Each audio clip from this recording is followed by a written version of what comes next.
Agora o Fantástico conta uma história do além.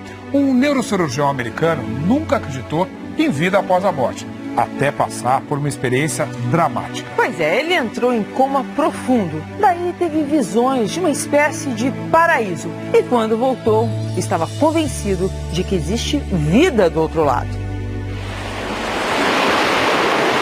O que existe depois que a vida acaba? Para o neurocirurgião Alexander Eben, a morte sempre significou o fim de tudo.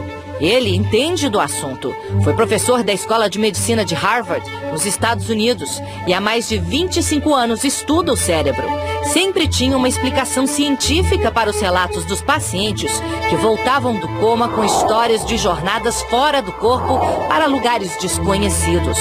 Até que ele próprio vivenciou uma delas. E agora afirma: existe vida após a morte. 10 de novembro de 2008, o Dr. Alexander é levado às pressas para o hospital com fortes dores de cabeça. Ao chegar lá, é imediatamente internado na UTI. Em poucas horas, já estava em coma profundo. Ele havia contraído uma forma rara de meningite. Quando o Dr. Alexander entrou no hospital, os médicos disseram à família que a possibilidade dele sobreviver seria muito baixa. Ele ficou em coma profundo por 7 dias. E foi durante esse período que o Dr. Alexander afirma ter tido a experiência mais fantástica que um ser humano pode ter. Na jornada que eu tive não existia corpo, apenas a minha consciência, diz o médico. Meu cérebro não funcionava. Eu não me lembrava de nada da minha vida pessoal, meus filhos ou quem eu era. Ele escreveu um livro para relatar a sua experiência de quase morte e conta que primeiro foi levado para um ambiente escuro, lamacento. Em seguida, chegou a um lugar bonito e tranquilo. Um vale extenso, muito verde, cheio de flores e repleto de borboletas, diz ele.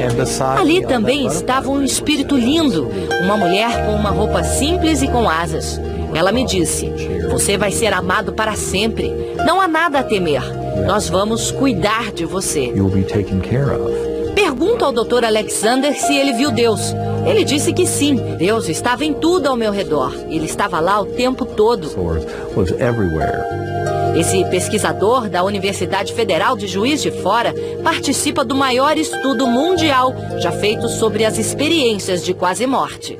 Os estudos mostram que apenas 10%, uma em cada 10 pessoas que tiveram uma ressuscitação bem-sucedida, relatam experiência de quase morte. Os pacientes que vivenciaram uma experiência de quase morte tendem a ter, ao longo do tempo, por exemplo, aumento da satisfação com a vida, tendem a ter diminuição do medo da morte, maior apreciação da espiritualidade, maior apreciação da natureza. A morte é uma transição, não é o fim de tudo, resume o Dr. Alexander. Minha jornada serviu para me mostrar que a consciência nossa existe além do corpo. E ela é muito mais rica fora dele. Isso pode significar que a nossa alma, nosso espírito, seria eterno. No Brasil existem pacientes como o Dr. Alexander. Outro caso aconteceu com a mãe de Vera Tabak, que passou 3 meses em coma. Ela voltou contando uma história incrível. Que ela confessou que tinha estado nesse período de coma, ela se viu como se fosse um quarto de hospital, sempre numa cama, com várias pessoas em volta, de branco, e ela disse que ela tinha feito um acordo, que eles tinham dado mais 20 anos para ela, que ela ia conseguir criar os filhos e depois ela ia embora. E a gente achou aquilo uma história, né? Mas realmente aconteceu. Foi 17 de outubro de 74, quando ela foi para a UTI. E voltou depois de um tempo. Quando passou 20 anos, em 94, em abril ela começou a se sentir mal. 5 horas da manhã, 18 de outubro de 94, ela morreu. Porque ela sempre dizia que na vida só não tinha jeito para a morte, né? E depois que ela voltou, ela disse que até para a morte tinha jeito. O Dr. Alexander diz que por 2 anos tentou achar uma explicação científica para o que aconteceu com ele e com outros pacientes.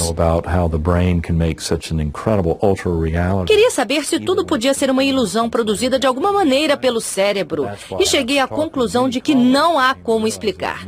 Não foi alucinação, não foi sonho. Mas nem todos concordam.